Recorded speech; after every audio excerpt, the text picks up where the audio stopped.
How many times have you heard this?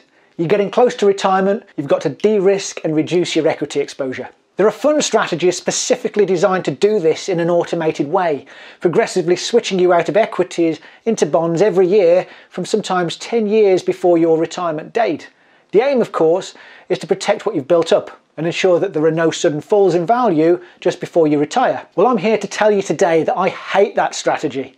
It's completely counterintuitive and counterproductive, and I'm going to explain to you why. The purpose of this is to get you to question the rationality of your investment decisions as you position your portfolios for income withdrawal, either now or in the future. If we haven't met before, I'm Bourne. I'm a financial planner based here in the UK, and I help people achieve financial independence early, tax efficiently. I do this through advising them on the most efficient use of tax allowances, wrappers and reliefs, as well as helping them understand risk in order to get the most out of their investments. This channel is my place to share some of that knowledge with you, so if it sounds interesting, why not subscribe to my channel? And with that said, let's get into today's video.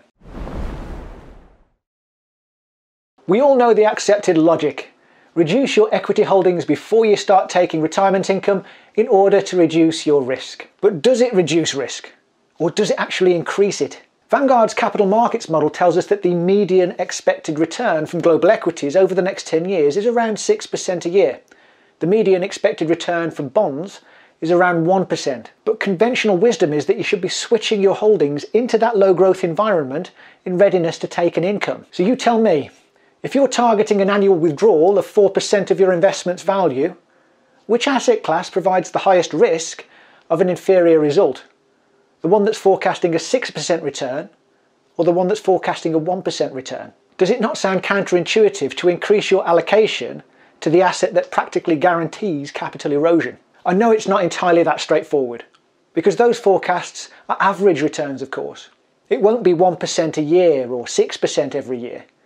It's the volatility that's the issue, the sequence of returns that presents a risk when you're taking a fixed withdrawal and the price of your units is bouncing around. But I believe there are better ways to plan your income than foregoing practically all of the growth potential and the largest part of your portfolio. One of the other issues is this stigma attached to investment values falling just before you plan to retire. But I'm here to tell you that that happening shouldn't matter at all these days. That fear is a legacy of the way people used to take their retirement income.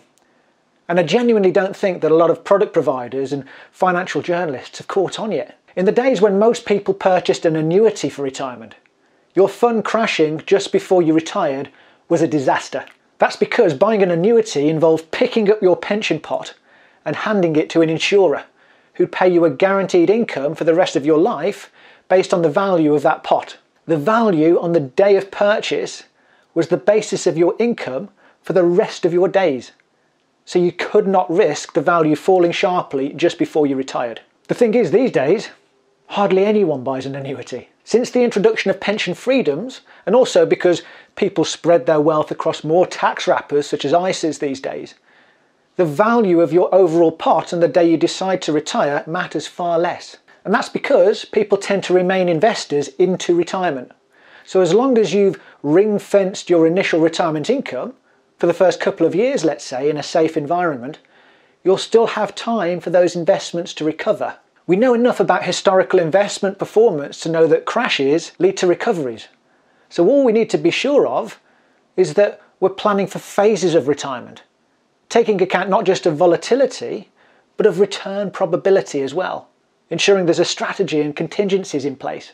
By switching heavily into bonds before retirement, you're not only reducing the potential of covering your income target, you're foregoing valuable growth potential in the latter years of accumulation, when compound interest has its greatest benefit.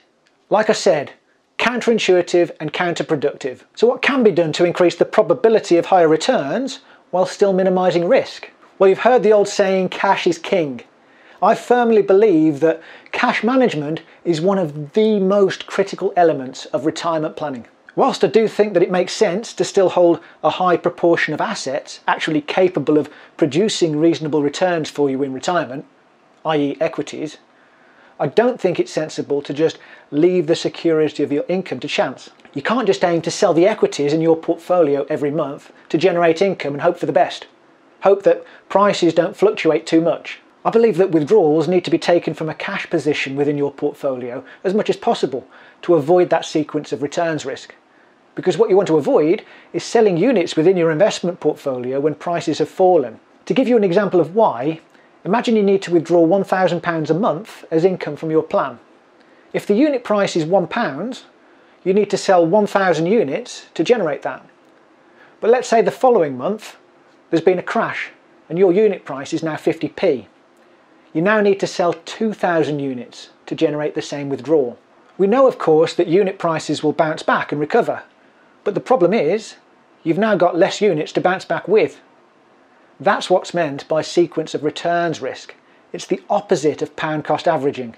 Some people call it pound cost ravaging. The benefit of holding cash in your wrappers, therefore, and taking withdrawals from that cash, is that the price doesn't change.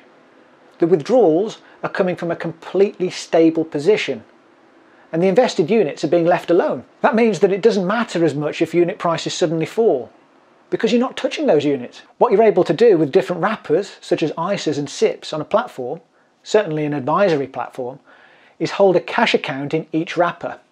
I'm able to choose exactly where cash withdrawals come from within that wrapper. The withdrawals don't have to be taken proportionately across all funds. I can target specifically where they come from. That really is what proper financial planning is all about. Developing the correct wrapper strategy to minimise taxation on the maximum amount of withdrawal, and developing the correct cash management strategy to provide income stability. So you can imagine what I think when I pick up the mail on Sunday and read an article suggesting that all a financial advisor does is sell you an investment fund that you can buy yourself anyway and charge you a percentage fee for the privilege. It sickens me. How does it work then? How do you decide how much cash you need? What should the strategy be for building it? Well, the starting point is knowing what income you're targeting. My recent video on tax-free FIRE should help with that, so I'll link it in the description below. Also guys, if you're finding any of this helpful so far, please let me know by giving me a little thumbs up below. When I'm working with my clients, we establish a retirement income target based on all of their aspirations, and I use cash flow modelling software to test the sustainability of that target. We can look at different growth levels, inflation levels, possible market crashes, to stress test the robustness of that target. We can also then work out spending capacity based on your other assets and other income sources. What kind of headroom have you got? It's all about creating spending confidence, which is one of the biggest challenges people face in retirement. Vanguard actually talk about something called dynamic spending, where you can set a range of income levels that you flex between, a ceiling and a floor, depending on market movements. From my experience, most people don't want to reduce their income. If they've been used to earning a consistent income in their working life, which isn't subject to the vagaries of the stock market, they ideally want the same in retirement too. That's where cash management helps, setting aside the correct amount of cash. But how much should that amount be? You can't put too much in cash because although it's stable, it doesn't grow either. So the balance needs to be right. As a rule of thumb, I usually say a maximum of 2 years worth of income. And that number does have some evidential basis to it. Since 1929, so nearly 100 years, the stock market has only been down for 2 or more consecutive years on 4 occasions. The worst ever continuous run was 4 consecutive down years. And that happened once, following the Great Depression between 1929 and 1932. So what that means is, probability is on your side that over a 2-year period, your investment values will have increased. There's actually a 90% plus chance that your investments will increase in that time.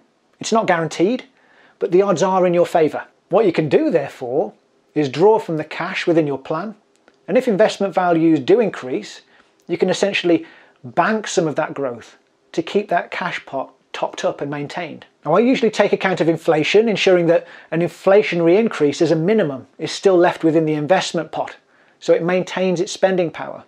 But some of the excess can be moved to wrapper cash. There are different strategies you can use, of course, and it depends on circumstances and goals and objectives and a variety of factors. Some people choose to put the cash aside but still draw down from the investments, only switching to cash withdrawals if there's a market shock. Some people choose to put the cash aside and start drawing from it straight away, leaving the units untouched on a monthly basis and choosing when it's right to top up that cash. Other people adopt a hybrid approach. I slightly favour leaving the investments alone in the early stages and using the cash straight away.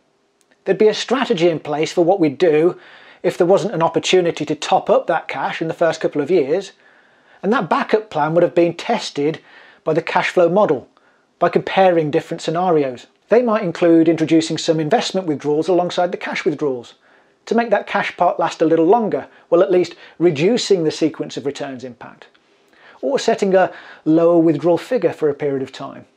Some people might even be happy to take on some casual work to bolster their income again. Others wouldn't be.